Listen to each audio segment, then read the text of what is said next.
पुणे मनपाच्या कलागृहामध्ये मद्यपींच्या ओल्या पार्ट्या सुरू असतात। दोन्ही गेटवर सुरक्षा रक्षक असून सुद्धा दारू पार्टी सुरू असल्याची धक्कादायक माहिती समजते। 22 कोटी रुपये खर्च करून हा कलाग्राम साकारला गेलेला आहे, हा प्रकल्प साकारला गेलेला आहे। मात्र इथे दारू पार्ट्या सुरू असल्याचं समजतंय। उद्घाटन होऊन जवळपास 3.5 महिने झालेत, पण अजूनही कलाग्राम बंदच आहे। तिथे दारू पार्ट्या मात्र सुरू आहेत। पुणे मनपाच्या कलाग्राममध्ये ही सगळी धक्कादायक बाबी सुरू असल्याचं समजते। अगदी दोन्ही गेटवर सुरक्षा रक्षक सुद्धा तैनात आहेत, मात्र दारू पार्ट्या तिथे सुरू आहेत। 22 कोटी रुपये खर्च केला गेला या प्रकल्पासाठी, मात्र 3.5 महिने झालेत उद्घाटन होऊन अजूनही कलाग्राम बंदच आहे। तिथे मद्यपींच्या पार्ट्या मात्र होत आहेत।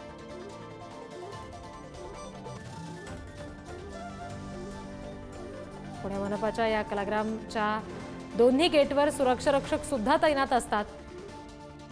कोट्यवधींचा खर्च हे कलाग्राम बांधण्यासाठी केलाय, मात्र तिथे या अशा दारूच्या बाटल्या आढळून आलेल्या आहेत। ही दृश्य आपण बघतोय पुणे मनपाच्या कलाग्राम मधली। 3.5 महिने उलटलेत जवळपास उद्घाटन होऊन, हे कलाग्राम अजूनही बंद आहे। मद्यपींच्या दारू पार्ट्या मात्र तिथे होत आहेत। आणखी तपशील घेऊया प्रतिनिधी ज्ञानेश्वर चौतमल यांच्याकडून। ज्ञानेश्वर, हा नेमका काय प्रकार आहे आणि पोलिसांनी या सगळ्याची आता दखल घेतलेली आहे का? कोण नेमकं हे सगळं करतंय समजू शकलंय का?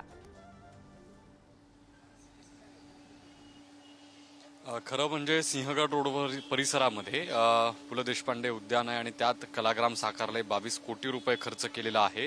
दोन्ही गेटवर सुरक्षा रक्षक असताना अशा ठिकाणी आतमध्ये दारूच्या बाटल्यांचा खच बघायला मिळतोय। प्रश्न असा उपस्थित होतो की सुरक्षा रक्षक असताना आत ओल्या पार्ट्या कोण करते आणि कशा पद्धतीने हे सगळं किती दिवसांपासून सुरू आहे। 22 कोटी रुपये खर्च करून हे कलाग्राम साकारलं गेलं, त्यानंतर 3 महिने झालेले आहेत, मात्र अजूनही कलाग्राम सुरू झालेलं नाही। आपल्याला कल्पना आहे की या सगळ्या परिसरामध्ये वर्दळ असते, सुरक्षा रक्षकही असतात, मात्र अशा पद्धतीनं आत दारूच्या बाटल्यांचा खच बघायला मिळाला। इतकंच नाही तर आतमध्ये ज्या वेगवेगळ्या वस्तू आहेत तिथे लोकांना अनेक दिवसांपासून हे सगळं पाहायचं आहे। एवढा खर्च झाल्यानंतर आतमध्ये जाऊन हे अनुभवायचं आहे, मात्र 3 महिने उलटले, मात्र कलाग्राममध्ये लोकांना जाता येत नाही। हा एक भाग जरी असला तरी अशा पद्धतीनं दारूच्या पार्ट्या तिथं होणं आणि सगळा कचरा तिथे, सगळा राडारोडा पडलेला असणं, सगळा पालापाचोळा पडलेला असणं, हे खरं म्हणजे वाईट आहे। याबद्दल संताप देखील व्यक्त केला जातोय। पोलिसांकडून या सगळ्या प्रकरणाची दखल घेतली जाते का? आतमध्ये सुरक्षा रक्षक असतानाही दारू पार्ट्या कोण करतं याचा तपास पोलीस करतायत का, हे पाहावं लागेल। जी ज्ञानेश्वर, धन्यवाद दिलेल्या माहितीसाठी।